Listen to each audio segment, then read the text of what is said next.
నమస్తే. రాష్ట్ర వ్యాప్తంగా నిరుద్యోగులంతా కూడా బగ్గుమంటున్నారు. ఓవైపు డిఎస్సి, మరోవైపు గ్రూప్ 1, గ్రూప్ 2, గ్రూప్ 3కి సంబంధించినటువంటి నిరుద్యోగులంతా కూడా రాష్ట్ర ప్రభుత్వం మీద ఒత్తిడి తీసుకొస్తున్నారు. ఎక్కడికక్కడ మంత్రులను, ఎమ్మెల్యేలు, ముఖ్యమంత్రి గారి నివాసాలు, అదేవిధంగా సెక్రటరేట్ ముట్టడికి కూడా పిలుపునిస్తున్నటువంటి పరిస్థితి. సో తాజాగా ఇవాళ చూసినాం మనం, నిరుద్యోగులంతా కూడా రాష్ట్ర సచివాలయ ముట్టడికి పిలుపునిచ్చారు. రాష్ట్ర సచివాలయ ముట్టడికి ప్రయత్నాలు చేశారు. సో ఇది ఇలా ఉంటే మరోవైపు అధికార కాంగ్రెస్ పార్టీకి సంబంధించినటువంటి నాయకులు చేస్తున్నటువంటి కామెంట్స్పై అటు నిరుద్యోగులు, ఇటు ప్రతిపక్షాలు బగ్గుమంటున్నాయి. మొన్న చూసినాం ముఖ్యమంత్రి రేవంత్ రెడ్డి గారు చేసినటువంటి వ్యాఖ్యలు కావచ్చు, అంతకుముందు ఇక కాంగ్రెస్ పార్టీ అధికార ప్రతినిధి చెనగాని దయాకర్ చేసినటువంటి కామెంట్స్పై కొంత ప్రతిపక్షాలు, అటు విద్యార్థి సంఘ నాయకులు కూడా బగ్గుమంటున్నారు. సో మాట్లాడదాం ఇదే అంశం మీద. ప్రస్తుతం మనతో పాటు కాంగ్రెస్ పార్టీ అధికార ప్రతినిధి చెనగాని దయాకర్ ఉన్నారు. దయాకర్ గారు నమస్తే. సో ముందుగాల ఇవాళ ఒక పత్రికలో కూడా రాశారు, ప్రధానంగా హెడ్లైన్స్లో మీ వార్త వచ్చింది, ఒళ్ళు బలిసి నిరుద్యోగులు దీక్ష చేస్తున్నట్టు చెనగాని దయాకర్ మాట్లాడినటువంటి మాటలు ప్రధాన పత్రికలో వచ్చినాయి. ఎందుకు నిరుద్యోగుల మీద అంత పెద్ద మాట అనాల్సినటువంటి అవసరం ఏమొచ్చింది? ముందుగా తొలి వెలుగు ప్రేక్షకులందరికీ నమస్కారం. ఇవాళ నమస్తే తెలంగాణలో రాసినటువంటి తప్పుడు కథనాలు, ఏదైతే రోత కథనాలు ఉన్నాయో మమ్మల్ని వక్రీకరించి, మేము అన్నది ఒకరిని అది వక్రీకరించి మొత్తం నిరుద్యోగులు అన్నట్లాగా తప్పుడు ప్రయత్నం చేశారు. అది చాలా ముమ్మాటికి వాళ్ళు అపాలజీ చెప్పాల్సిందే.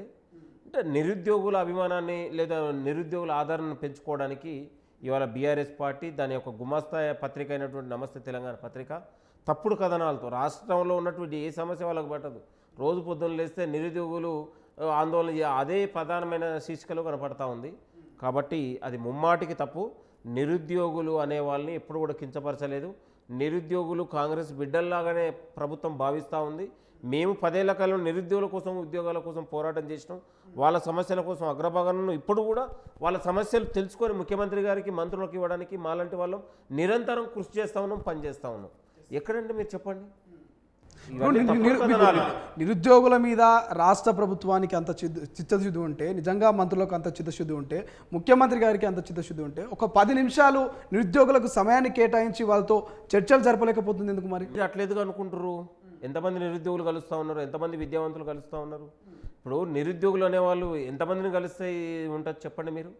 ఇప్పుడు అందరితో మాట్లాడుతూ ఉన్నారు. ముఖ్యమంత్రి గారు రోజు ఇంటి దగ్గర 100 మందిని కలుస్తూ ఉన్నారు. ప్రజాభవన్లో ప్రజావాణి పేరిట కలుస్తూ ఉన్నారు. మంత్రులను కలుస్తూ ఉన్నారు.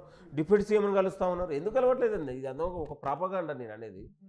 ప్రభుత్వం కొన్ని సమస్యల పట్ల ముఖ్యమంత్రి గారికి, ప్రభుత్వానికి అవగాహనతోనే కింద లోతుగా అధ్యయనం చేసి ఆలోచనతో కొన్ని నిర్ణయాలు తీసుకుంటారు.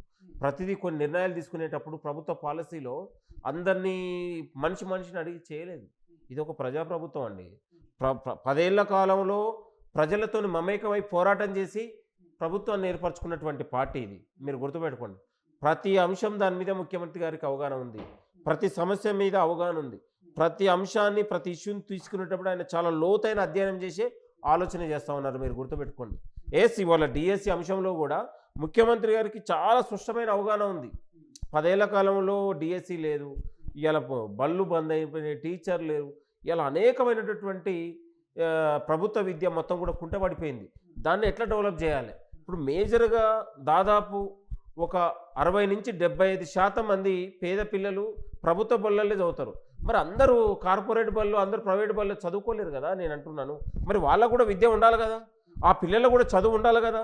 ఆ చదువు ఉండాలంటే పంతులకు ఒక టెస్ట్ పెట్టాలి కదా, ఎగ్జామ్ ఉండాలి కదా.